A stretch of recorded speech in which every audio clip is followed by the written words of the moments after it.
আসসালামু আলাইকুম। কেমন আছেন সবাই? আশা করছি সবাই সুস্থ আছেন, ভালো আছেন। আমরাও আলহামদুলিল্লাহ খুব ভালো আছি। নতুন আরেকটি ভিডিও নিয়ে আপনাদের মাঝে হাজির হয়েছি। নতুন ভিডিওটিতে আমার প্রিয় আপুদের অনেক অনেক শুভেচ্ছা জানাচ্ছি। তো সকাল সকাল বেডটা সুন্দরভাবে গুছিয়ে নিচ্ছি। আমাদের এখানে না প্রচুর পরিমাণে আয়রন পানিতে আমার আপুরা তো মাঝে মাঝে লক্ষ্য করেন এবং আমাকে কমেন্ট করে জানান। তো এত বেশি আয়রন থাকে যে সাদার ভিতরে যে কোনো পোশাক বা চাদর ক্লিন করলে সেটা আর পরিষ্কার মনে হয় না। তো এই কারণে পছন্দের কালার হয়েও সেটা ব্যবহার করতে পারি না। অল্প স্বল্প যদি ব্যবহার করিও সেটার সেই সাদা মনে হয় না, ফুটন্ত সাদা আর কি। তো যাই হোক আপুরা, শুভ সকাল আমার আপুদেরকে। কখনো জানানো হয়েছে কিনা জানি না। এই সময়টা যে সংসারের কাজ করছি, আলিফুনাকে কিন্তু স্কুলে দিয়ে এসেছি। তো এখন যেভাবে সকালটা শুরু হয় এভাবেই শুরু হয়। তাকে নাস্তা করিয়ে স্কুলে দিয়ে এসে এই তো সংসারের কাজ করছি, সেই সাথে আমিও নাস্তা করে নিব। তো আলিফুনাকে আবার যেতে হবে স্কুলে আনতে। তো এখানে তেলের জারে তেলটা শেষ হয়ে গিয়েছে, তো জারটা এখন রিফিল করে নিব। আমি কিন্তু পলি ব্যাগ মাঝে মাঝে ব্যবহার করি, এই জন্য মূলত এই 1 লিটার জারটা আমার নেওয়া হয়েছে। তো পলি ব্যাগের তেলটা রিফিল করলে হয় কি যে সম্পূর্ণটাই রিফিল করতে হয়, এটা আর এভাবে রাখা যায় না। তো 1 লিটারের বোতল হলে সুবিধা হয় আর কি। নাস্তাটা করব, নিজের জন্য নাস্তা রেডি করা কি যে আলসেমি লাগে আপুরা, অনেক বেশি অলস আমি এইসব ব্যাপারে। তো ভেবেছিলাম যে রুটি তৈরি করব, সেই সাথে ভাজি করব। তো এখন নিজের সিদ্ধান্ত পরিবর্তন করে ফেলেছি। তো মাঝে মাঝে এরকমই হয়। রাতে আমি সব কিছু গুছিয়েও রেখেছি, ভাজির জন্য কেটে রেখেছিলাম ভাজিটা। তো এখন করছি না, একেবারে দুপুরেই করে ফেলবো। আর এই তো পলি ব্যাগের তেল রিফিল করা যে কি ঝামেলার। তো অনেক সাবধানের সাথে কাজটা করতে হয়, না হলে দেখা যায় কি যে তেলটা পড়ে যাওয়ার সম্ভাবনা থাকে। বেশ অনেক বছর ধরে পলি ব্যাগ থেকে তেল রিফিল করার কাজটা করছি, তো অভিজ্ঞ হয়ে গিয়েছি। কিন্তু এখন আর তেলটা পড়ে না, পড়লেও সেটা আর কি অল্প স্বল্প। এই তো সুন্দরভাবে তেলটা রিফিল করে নিচ্ছি। আর নিচে একটা পলি ব্যাগ দিয়ে রেখেছিলাম, যদিও তেল পড়ে সেটার মাঝে পড়বে, আমার আবার ঝামেলা লাগে তেল ক্লিন করা। তো অনেকেই অনেক পদ্ধতি ব্যবহার করে, সব থেকে ভালো পদ্ধতি হচ্ছে টিস্যু পেপারতে মুছে ফেললে সুন্দরভাবে তেলটা চলে যায়। আপনারা দেখেছেন জারটার বাইরে যেহেতু অল্প স্বল্প তেল ছিল, তো এই জন্য একদম ভিম লিকুইড দিয়ে ক্লিন করে ফেলেছি। তো একটা নরম কাপড় দিয়ে পরবর্তীতে মুছে নিয়েছিলাম। রুটি আমি খুব একটা পছন্দ করি না, তো আব্বাজান আমার পছন্দ করে। তো সে যেহেতু নেই, এই জন্য আর সেভাবে গরজ করে বানাচ্ছিও না। অল্প কিছু ভাত ছিল রাতে, তো ভাত ভাজি করে ফেলবো। কাঁচামরিচ, পেঁয়াজ, সেই সাথে দুপুরে যেগুলো রান্না করব সব কিছু কেটে ফ্রিজে রেখে দিয়েছিলাম গতকাল রাতেই। তো পেঁয়াজ কাটতে আমার যে কি ঝামেলা লাগে, এখনকার পেঁয়াজগুলো কাটতে আরও বেশি ঝামেলা লাগে। দেখা যায় কি ভিতরে আর একটা শক্ত ডাল থাকে, তো এই জন্য একটু সময় নিয়ে কাটতে হয়। আমার মিষ্টি মিষ্টি আপুরা কি লক্ষ্য করেছেন যে কিচেনের যে গ্রিল আছে এটার রং পরিবর্তন হয়েছে? রং করা হয়েছে কিন্তু, তবে আমার মনের মতন হয়নি। দেখা গিয়েছে কি যে এক জায়গা রং হয়েছে, আরও 2 জায়গা রং হয়নি। তাছাড়া এক সাইড থেকে অনেকটাই রং করা হয়নি। যখন রং করেছে তখন আমি বারবার করে বলে দিয়েছিলাম যে সুন্দর করে রংটা যেন করা হয়। তো হয়েছে কি যে দিনের বেলা সেভাবে বোঝা যায় না কোথায় রং হয়েছে আর কোথায় রংটা বসেনি বা হয়নি। রাতে যখন দেখছিলাম খুব বেশি খারাপ লাগছিল দেখতে। তো পরবর্তীতে আমি নিজে রং করে নিয়েছিলাম। তো এই হচ্ছে অবস্থা, মাঝে মাঝে তো রং মিস্ত্রি হয়ে যায়। আচ্ছা আমার আপুরা, খুব করে আমার জানতে ইচ্ছা করছে যে রং করলে কি রং মিস্ত্রি হয়ে যায়? এই কাজটাকে কি ছোট করে দেখার কোনো কারণ আছে? কোনো কাজই ছোট নয়, তাই না আপুরা? এত বেশি কথা বলছি, আর দেখুন আপুরা, এদিকে কিন্তু ভাত ভাজিটা করে ফেলেছি। তো অনেক পছন্দের একটা খাবার, শীতের সময় সব থেকে বেশি ভালো লাগে। তো মরিচ, পেঁয়াজ, সেই সাথে এখানে হলুদ দিয়েছি, পরিমাণ মতো লবণ দিয়েছি, আর ডিম দিয়ে ভাত ভাজিটা করে নিয়েছি। আর এখানে আমি টমেটো কেটে নিয়েছি, খুব বেশি পছন্দ সালাদের জন্য টমেটোটা আর কি। তো এখন নাস্তাটা করে নিব। আমার মিষ্টি মিষ্টি আপুরা এখনও কি আমার সাথে আছেন কি না জানি না, যদি থেকে থাকেন তাহলে ছোট্ট একটা লাইক দিয়ে আমার সম্পূর্ণ ভিডিওটি দেখতে পারেন। আমার আপুরা তো জানেন যে আলিফুনা অসুস্থ, তারপরেও তাকে স্কুলে যেতেই হবে। একদিন হয়েছে কি সে আরবি পড়তে যায়নি, আমি তাকে ইচ্ছা করেই ডেকে উঠাইনি, ঘুমিয়েছিল আর কি। তো যখন মাগরিবের আজান দিয়েছে তখন বলছে যে আমি কখন যাব আরবি পড়তে। তো আমি বলছিলাম আজকে তোমার ছুটি। সে তো খুব বেশি মন খারাপ নিয়ে বলছিল যে ছুটি নেই, হুজুর তাকে বলে দিয়েছে। তো তারপর থেকে আমি আর তাকে না করিনি। তার ইচ্ছা যেহেতু আছে, তো স্কুলেও যায়, সেই সাথে আরবি পড়তেও যায়। এই কয়েক মাসের ভিতরে সে একদিন যায়নি শুধু আরবি পড়তে।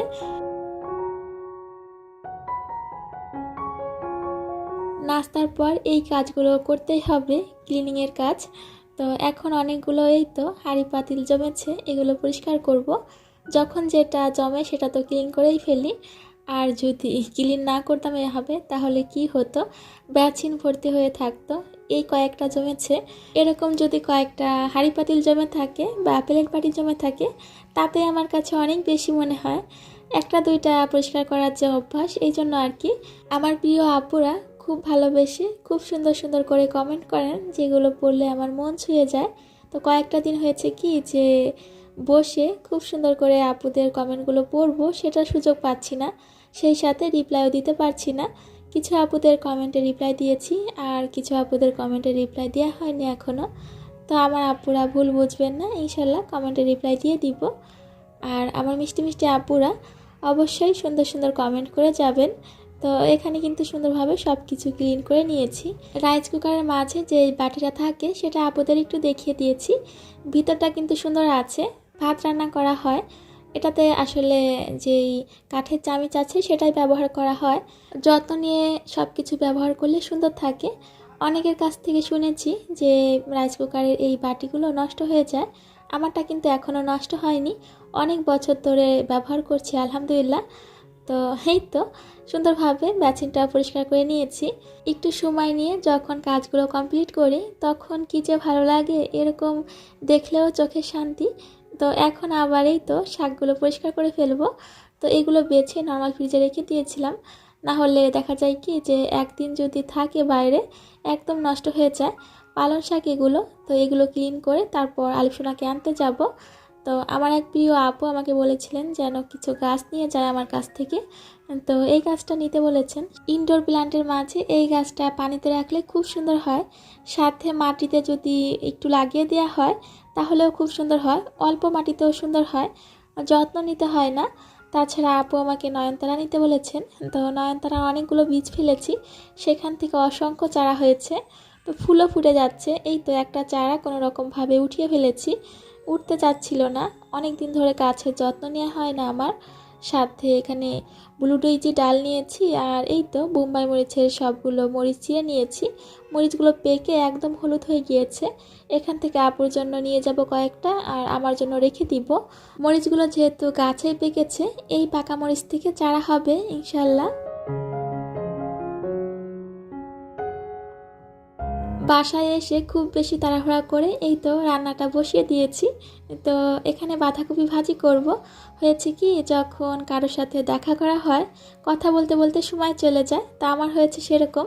যেহেতু আমার আইডিয়া ছিল যে অনেক দিন পর প্রিয়জনদের সাথে দেখা হলে কথা বলতে বলতে অনেক বেশি লেট হয়ে যাবে, সেই জন্য কিন্তু রাতেই আমি সব কিছু গুছিয়ে রেখেছিলাম।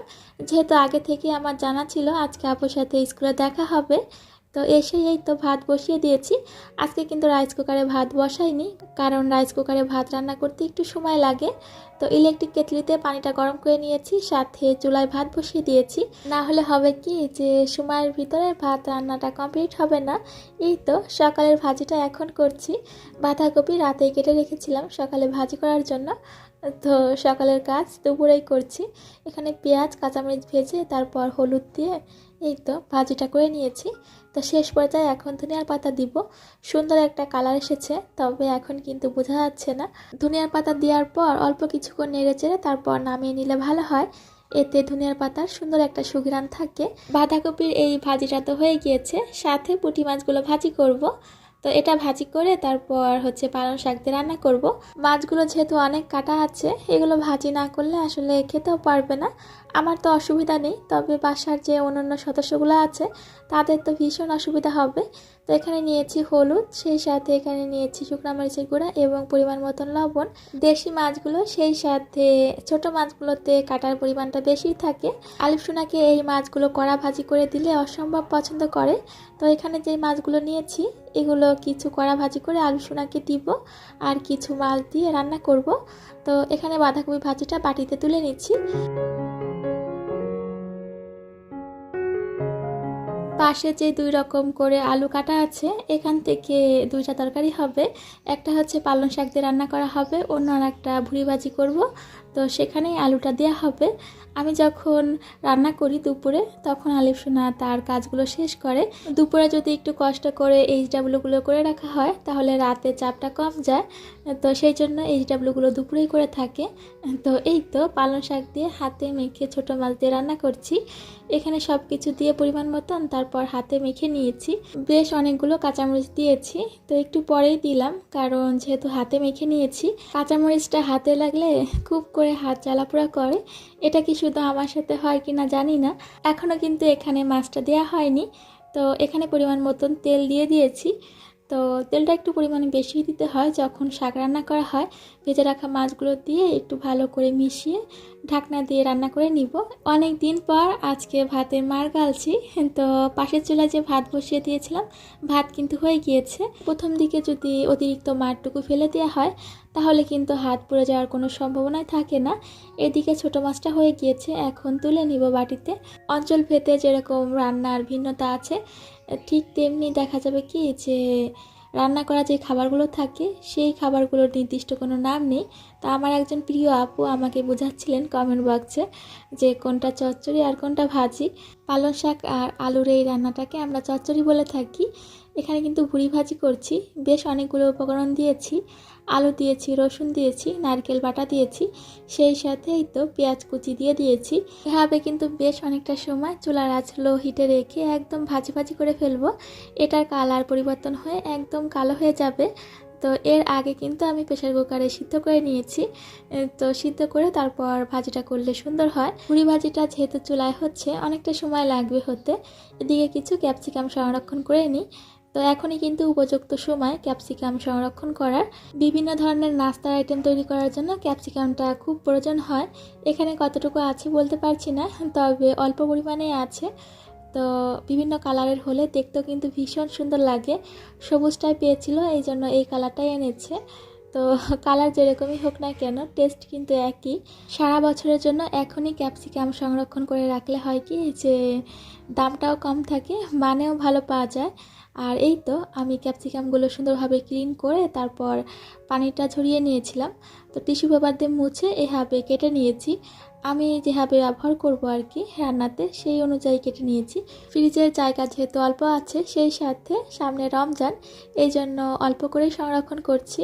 তো রমজানে বেশ কাজে আসবে।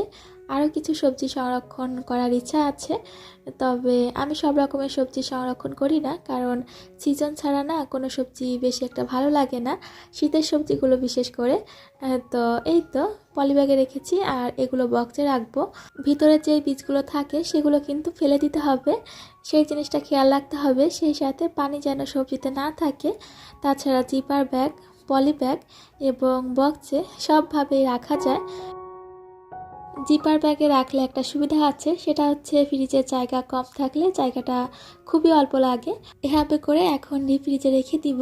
এইগুলো আমি 1 বছর পর্যন্ত খেতে পারবো ডিপ ফ্রিজে রেখে। স্বাদের তো একটু পার্থক্য থাকবেই, এটা বলার কিছু নেই। আপনাদের সবার সুস্বাস্থ্য এবং দীর্ঘায়ু কামনা করে এখানেই বিদায় নিচ্ছি। আল্লাহ হাফিজ, আসসালামু আলাইকুম।